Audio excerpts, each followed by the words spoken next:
Hello friends, welcome to Hema's kitchen. இன்றைக்கி நம்ம கிச்சனில் ஒரு சூப்பரான ரெசிபி பார்க்க போகிறோம்.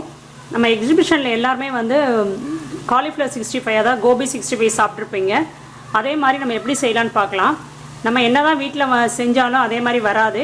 அவன் ஒரு பவுடர் மிக்ஸ் பண்ணி செய்வான், அதனால் ரொம்ப நல்லாயிருக்கும் அந்த டேஸ்ட்டு. நம்ம அந்த பவுடரை யூஸ் பண்ணி நம்ம எப்படி செய்யலான்னு பார்க்கலாம் வாங்க. தண்ணி உப்பு போட்டு கொதிக்க வைங்க. கொதித்ததுக்கப்புறம் ஆஃப் பண்ணிவிட்டு காலிஃப்ளவர் இந்த மாதிரி சின்ன சின்னதாக கட் பண்ணி அந்த கொதிக்கிற தண்ணியில் போட்டு வச்சுருங்க. ஒரு 10 நிமிஷம் கழித்து எடுத்து இந்த மாதிரி ஃபில்ட்ரு பண்ணி எடுத்துக்கோங்க. அதில் இருக்க சின்ன சின்ன புழு இல்லை பூச்சி தான் இருந்தால் கூட வெளியே வந்துடும்.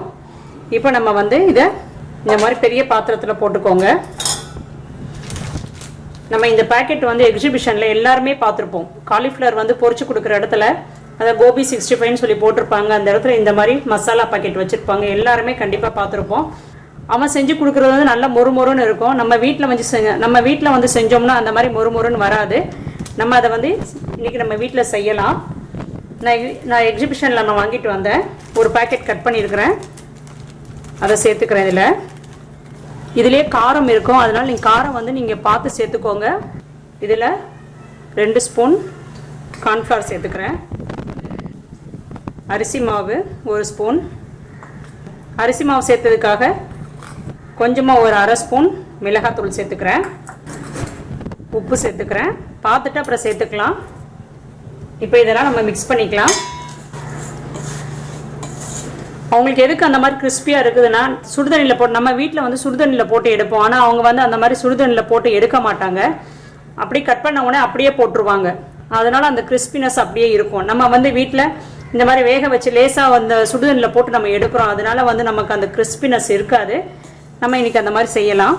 கொஞ்சமாக தண்ணி தெளிச்சுக்கலாம். இதில் இப்போது மொத்தமாக ஊற்றிடாதீங்க, கொஞ்சமாக தெளிச்சிக்கோங்க. இந்த அரிசி மாவும் கார்ன்ஃப்ளவர் போட்டுருக்கிறதுனால நமக்கு நல்ல முறுமுறுன்னு இருக்கும். ரொம்ப அழுத்தி பிரட்ட வேண்டாம்.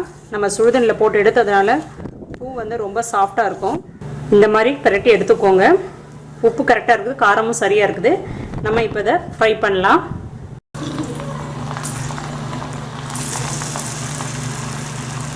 மொத்தமாக போட வேண்டாம், ஒவ்வொன்றா எடுத்து போட பாருங்கள். மோஸ்ட்லி இந்த அளவுக்கு வந்தோடனே எடுத்துடலாம். அவங்க போடுறது வந்து இன்னும் டார்க் கலரில் இருக்கும். அவங்க வந்து கலர் பொடி சேர்ப்பாங்க, அதனால கலர் வந்து ரொம்ப டார்க்காக இருக்கும். நமக்கு வந்து அந்த மாதிரி சேர்க்காதனால இந்த கலரில் இருக்குது. உங்களுக்கு வேணும்னா சேர்த்துக்கோங்க, இல்லைன்னா வேண்டாம். நான் சேர்க்கலை. பார்த்தீங்களா, அதே மாதிரி குட்டி குட்டியாக மொறுமொறுன்னு இருக்குது பார்த்தீங்களா. இப்போ இதை டிஷ்யூ பேப்பர் போட்டு எடுத்துக்கலாம். இதே மாதிரி மிச்சம் இருக்கிறது எல்லாத்தையுமே நம்ம பொரிச்சு எடுத்துக்கலாம். சூப்பரான கோபி 65 ரெடி. எக்ஸிபிஷனில் செய்கிற மாதிரி அப்படியே மொறுமொறுன்னு இருக்கும். நீங்களும் செஞ்சு பாருங்கள், கண்டிப்பாக உங்களுக்கும் பிடிக்கும். இந்த ரெசிபி உங்களுக்கு பிடிச்சிருந்துச்சுன்னா என்னோட சேனலை மறக்காமல் சப்ஸ்கிரைப் பண்ணிக்கோங்க. நாளைக்கு வேறு ஒரு ரெசிபியோடு உங்களை நான் வந்து மீட் பண்ணுறேன். தேங்க்யூ.